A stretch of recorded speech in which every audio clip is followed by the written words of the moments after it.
You know what, guys? Aging is genetic. So it depends, Crenshaw. If your mama done gotten gray hairs at 25, you're going to get them at 25. If your mama done gotten her first gray hair at 68, you're going to get your first gray hair at 68, if at all you inherited your mama's genes. It is genetic. And so depending on what it is that your mama and your daddy done did as they got older, you will do it too. Well, I've got a mother who's only got 5 or 10, literally I can count them on my one hand, gray hairs on her head, and she is 63. So essentially, I have got vampiric aging, in the sense that I barely do it. And I'm probably not going to be getting any gray hairs all throughout the rest of my 30s, 40s, maybe even 50s. Do you understand? I am going to look young for a very long amount of time. But that does not mean I get to be with a younger guy for as long as you are aging slowly. You, irrespective of aging slowly, will understand that even though you are anomalous in comparison to the aging standards of the rest of the world, in that you are on some kind of a far extreme of the normal distribution, you're Benjamin Buttonik. You are like a vampire. Yeah, irrespective of it, you will still have knowledge or understanding of the fact that you are 38. At the end of the day, 38 is 38 is 38. To you, to Kim Kardashian, to Beyonce, to any woman at all, to your next door neighbor on a 38, no one getting that 38. And for as long as you understand yourself as one who is older now and should indeed be getting crow's feet, fine lines, wrinkles, dark circles faster, you should be struggling to get tough as quickly as you would love to when you exercise. You should be getting what that will be, that pot belly or beer belly, or that little pooch at the bottom of your abdomen after the age of 40, because of that, those being the mean statistics, average statistics of men and women your age. You are going to automatically literally be insecure concerning those things. I've got a flat stomach, and yet I keep on looking at my tummy for that impending little belly thing that is at the bottom that apparently impends upon you when you head for the age of 40. Do you understand what I'm saying?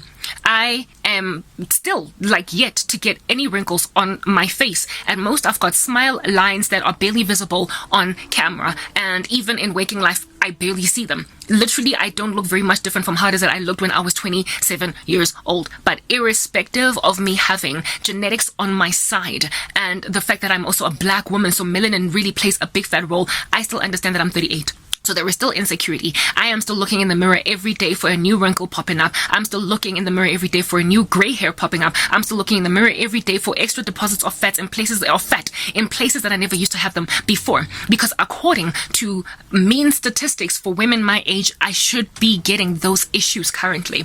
So now when you let yourself date or marry a guy that is so much younger than you, whether or not you age like a vampire, you don't age at all.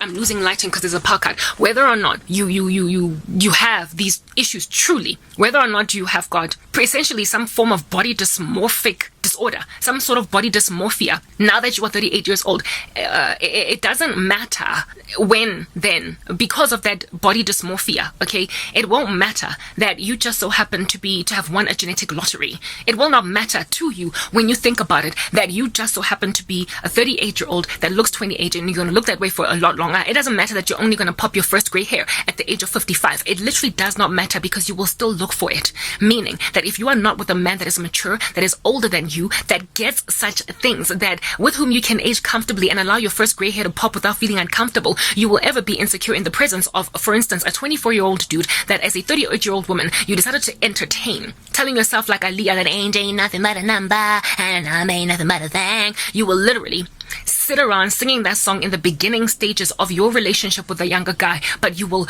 annoy the living daylights out of him, grate the living daylights out of yourself with all of your insecurities. Upon looking into the mirror every single time when you are with him, you will keep on observing as with a magnifying glass just how much more plump, how much more collagen fueled his skin is than yours. You will also be insecure about every last potential gray that might pop on your head. You will literally think that you have got fine lines that are new, wrinkles that are new. You will be so competitive with younger women that you will not be able to breathe. It is going to be hard for you to maintain your confidence in the presence of a boy that you are in bed with that you are allowing yourself to get married to because he was fascinated by the maturity of an older woman.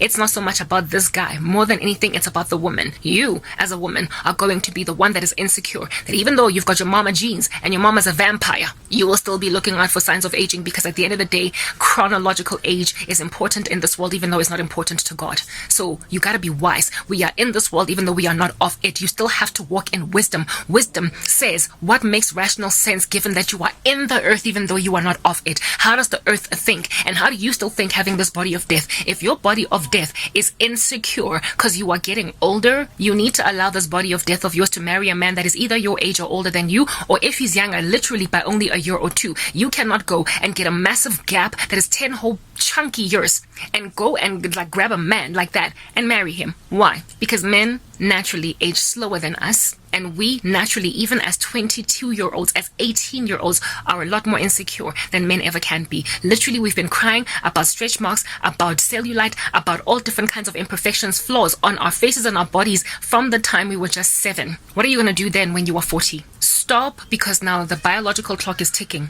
Allowing yourself ukuyoshelwa by younger men that are literally doing it because it's a trend now to date an older woman. Do not fall into the trap of what Kim Kardashian did. Literally, you will look like a fool. Kanye West does not look like a fool. It is Kim that looks like a fool for dating a younger guy. It's always the woman that looks weird when she's with a kid. Never the other way around. Men who are with older women historically have always gotten heralded as Yuvarad Wingagara Onzwembu. Look at what Hugh Hefner did. He had a whole bunch of tiny little 18-year-olds in his freaking 80s. But try and get a woman to do that and watch her just look like a woman that literally won't chill. Just relax. Blom, literally sit down, lady. It's okay. Like, give other children a chance. You don't want to be dissed. You don't want to be mocked. And you also don't want to feel insecure in the presence of young women, young brides. This man has got young friends, do you understand? And those friends have got young brides. And so you will be forced to go to the society, get the baby showers of women that are 10 years younger than you, and you will never catch a break about feeling like a geriatric. They might not tease you or diss you, but you will feel it. Just let God do what he does in your life and stop fostering with children. Let's go. Like, literally, I'm out of here. Thanks to South Africa cutting my power. Peace.